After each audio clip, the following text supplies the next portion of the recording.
Hello friends, मेरा नाम अनुज है। दोस्तों, इस जजमेंट का लिंक वीडियो के डिस्क्रिप्शन में है। तो दोस्तों, मामला ये था कि फैमिली कोर्ट ने सेक्शन 125 के अंतर्गत 5,000 रुपये प्रति माह का अंतरिम खर्चा बांध दिया, जिसके खिलाफ पति ने क्रिमिनल रिवीजन डाल दिया। तो पति के क्रिमिनल रिवीजन डालने के खिलाफ पत्नी हाईकोर्ट चली गई, जहां पर पत्नी के वकील ने कहा कि सेक्शन 397(2) CRPC ये कहता है कि किसी इंटरलोकेटरी ऑर्डर के खिलाफ रिवीजन नहीं डाला जा सकता।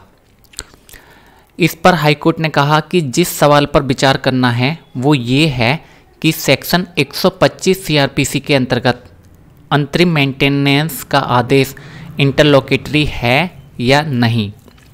इसके बाद कोर्ट ने ये कहा, नंबर 1 कि इंटरलोकेटरी ऑर्डर CRPC में डिफाइन नहीं किया गया है।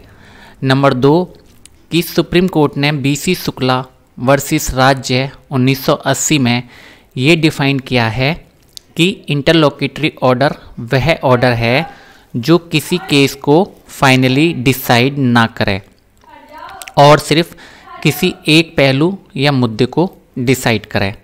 नंबर 3 कि सुप्रीम कोर्ट के अनुसार ये साफ है कि यदि किसी लंबित केस के दौरान कोई आदेश पास किया जाता है और ये आदेश केस को फाइनली डिसाइड नहीं करता है, तब इस आदेश को इंटरलोकेटरी कहा जाएगा। नंबर 4 कि हरियाणा हाई कोर्ट के सुमेर चंद वर्सेस संदूरन रानी 1987 और सुनील कुमार सबरवाल वर्सेस नीलम सबरवाल 1991 तथा उत्तराखंड हाई कोर्ट के आशु धीमान वर्सेस श्रीमती ज्योति धीमान के केस के अनुसार 125 CRPC के अंतर्गत इंटरिम मेंटेनेंस का आदेश इंटरलोकेटरी नहीं है और इसके खिलाफ क्रिमिनल रिवीजन डाला जा सकता है। नंबर 5 कि फैमिली कोर्ट एक्ट 1984 के सेक्शन 19(1) के अनुसार फैमिली कोर्ट के प्रत्येक जजमेंट के खिलाफ हाई कोर्ट में अपील की जा सकती है, केवल इंटरलोकेटरी आदेश को छोड़कर। अब सवाल ये उठता है कि इंटरलोकेटरी आदेश का क्या अर्थ है।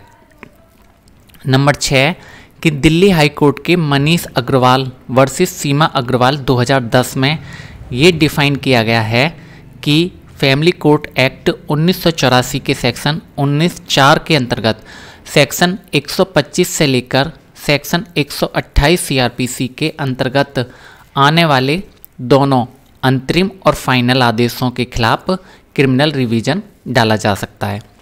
नंबर 7 कि सुप्रीम कोर्ट के शाह बाबूलाल खिमजी वर्सेस जयावेन डी कांता 1981 में सुप्रीम कोर्ट ने 3 तरह के जजमेंट्स बताए हैं। Number 1 final judgment, number 2 preliminary judgment, number 3 intermediary और इंटरलोकेटरी जजमेंट।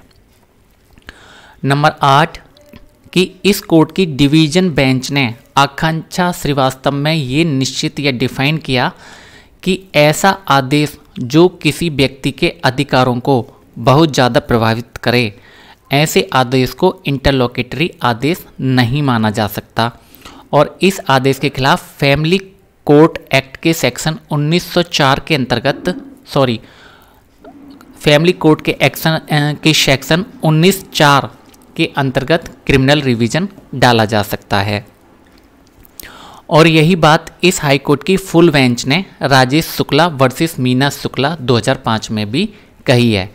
नंबर 9 कि नसरीन बेगम वर्सेस झारखंड राज्य 2006 में भी यही कहा गया है कि सेक्शन 125 CRPC के अंतर्गत पास किए गए आदेश के खिलाफ फैमिली कोर्ट एक्ट के सेक्शन 19(4) के अंतर्गत अपील डाली जा सकती है।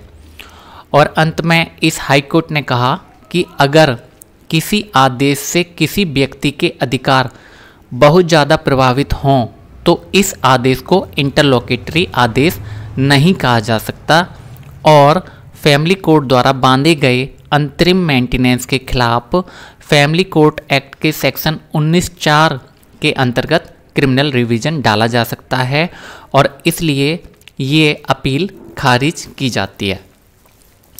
यानी कि दोस्तों पत्नी के लिए खर्चा बन गया 125 सीआरपीसी में, तो अंतरिम खर्चा बांधा गया, फैमिली कोर्ट ने अंतरिम खर्चा बांधा। तो इस अंतरिम खर्चा बांधने के आदेश के खिलाफ पति हाई कोर्ट चला गया और रिवीजन डाला उसने इस अंतरिम मेंटेनेंस के खिलाफ। तो पत्नी ये कहते हुए हाई कोर्ट में पहुंच गई कि भाई ये तो इसके खिलाफ तो रिवीजन डाला ही नहीं जा सकता। तो यहाँ पर इस हाई कोर्ट ने, मध्य प्रदेश हाई कोर्ट ने पत्नी की अपील को खारिज कर दिया और अंतरिम आदेश के खिलाफ डाले गए रिवीजन को स्वीकार कर लिया।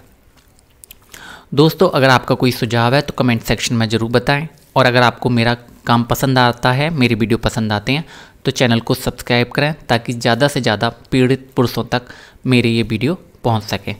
Thank you.